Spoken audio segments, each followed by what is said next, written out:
Hey Nuggets!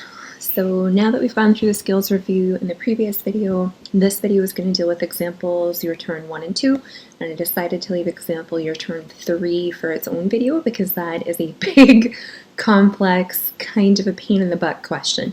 So examples your turn 1 and 2 are a little more straightforward, so I figured I'd make them their own video.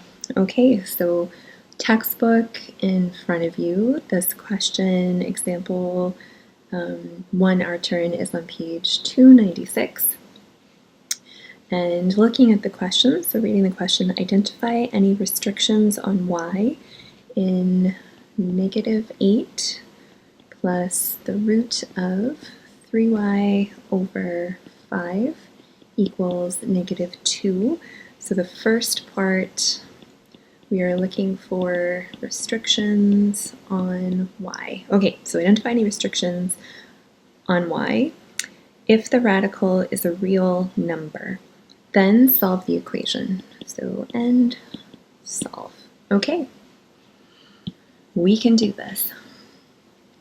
So restrictions on y, first step we're going to do is, okay, our index is 2, so this is a square root, so this is going to impose restrictions on y in that the radicand, so remember a radicand meaning the entirety of what we have inside the root sign, so the radicand as a whole needs to be greater than or equal to 0 because we can't take the square root of a negative number.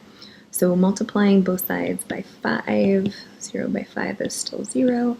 We have 3y is greater than or equal to 0. Still dividing both sides by 3. And y'all, you guessed it, our restriction is y has to be greater than or equal to 0. So that's our restriction. So first part of the question, done. Next part. So now to solve. So first step, we're going to pull everything that's not in the radical sign to the other side. So my -8 is going to pop over to the right-hand side. So that's going to be -2 plus 8. So we're going to have plus 6 on the right-hand side. Now to get rid of the radical, sign, we're going to square both sides. Remembering again, when we square a square root, that leaves us with just the radicand.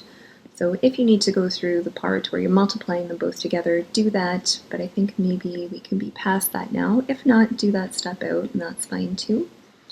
Continuing to solve, so multiplying both sides by 5. I've got 3y is equal to 180. And then dividing both sides by 3, I've got y is equal to 60.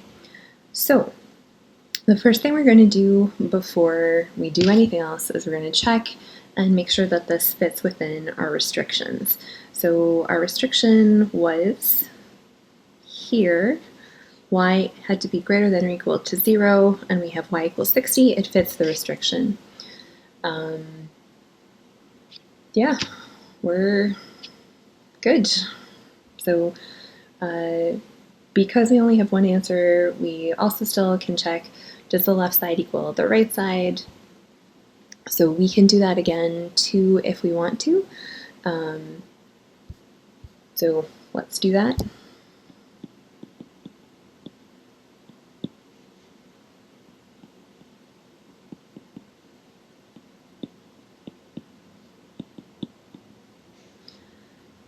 -8 plus the root of 3 times 60 divided by 5 equals -2. -8 plus the root of 3 times 60 would be 180 divided by 5 equals -2.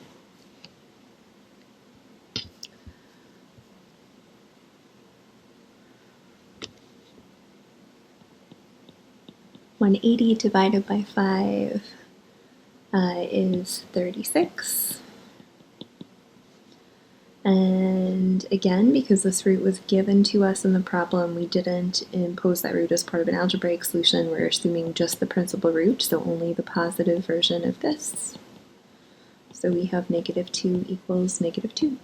We accept that root, so our solution is y equals 60.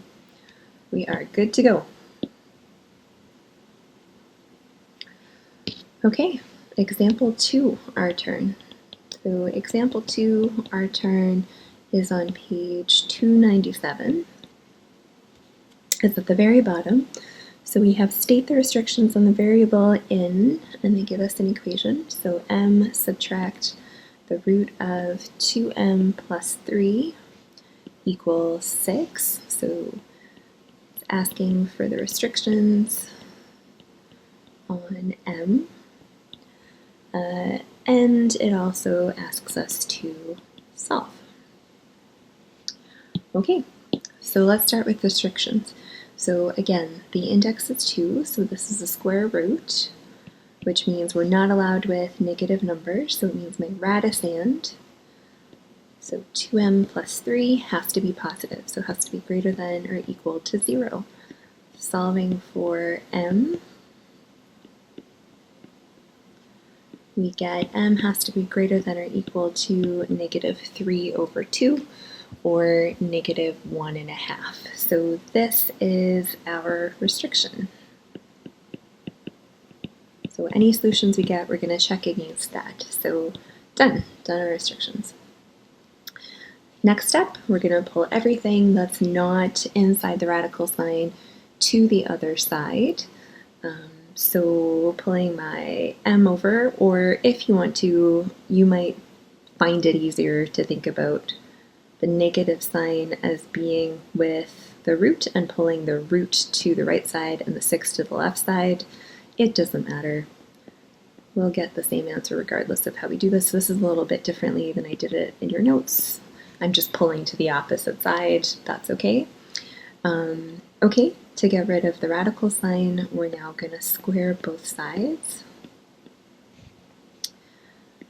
When we square the left-hand side, I'm going to remember what is the meaning of that. So m minus 6 times m minus 6. So we're going to have m times m squared, m times negative 6, negative 6m, negative 6 times m, another negative 6m, so negative 12m, and negative 6 times negative 6 plus 36. So that's my expansion of the perfect square. And on the right-hand side, squaring the square root takes the radical off. Okay, pulling everything to the left-hand side, so m squared minus 12m minus 2m plus 36, subtract 3. Any order I write these in as I pull over doesn't matter, so I'm pulling and combining kind of in the same step. Minus 14m plus 33, okay, equals 0. Now we see that we're in a quadratic situation, so we're going to solve. It didn't ask us to do it algebraically, so we could solve this with our graphing calculator, which again would look like putting this into y1 and then solving for the zeros, getting the x-intercepts that way. We could solve that way if we wanted to.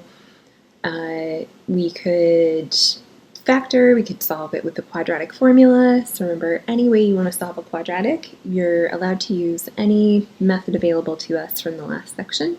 I'm going to take a crack at doing this one by factoring, because I think we could use more practice with that. So the factors of 33 are 1 and 33, not 2 and anything, 3 and 11, and I can see this is going to be the magic combo that helps give me negative 14 if both of those are negative. So I can factor this as m minus 3, m minus 11, which means my two factors, my two solutions are m equals 3 and m equals 11.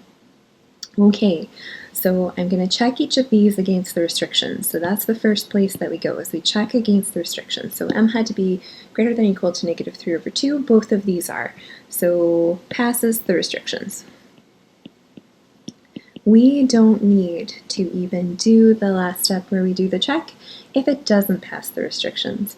So then our very last step when we're doing anything involving our quadratics is going to be plugging back into our original equation to check, does the left side equal the right side? And we need to do that for both of our solutions that we've found algebraically.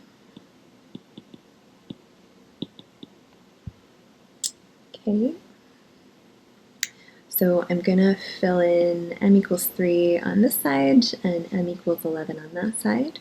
So 3 subtract the root of 2, oh, except I didn't fill in there again. What do I do without you guys? Be a hot mess. Okay, 3 subtract 6 plus 3, so root 9 equals 6. 3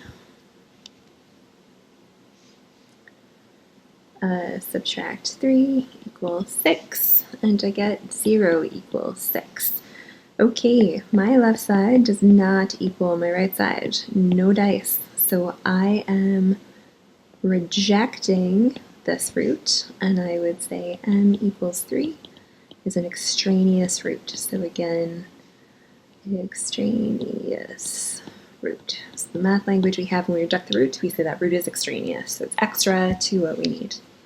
Okay, let's check m equals 11. Remember, we have to check them both. Just because one is not accepted, it doesn't mean the other one will. We can accept both, reject both, or accept one and not the other.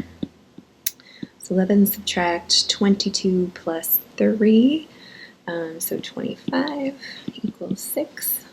11 subtract 5 equals 6.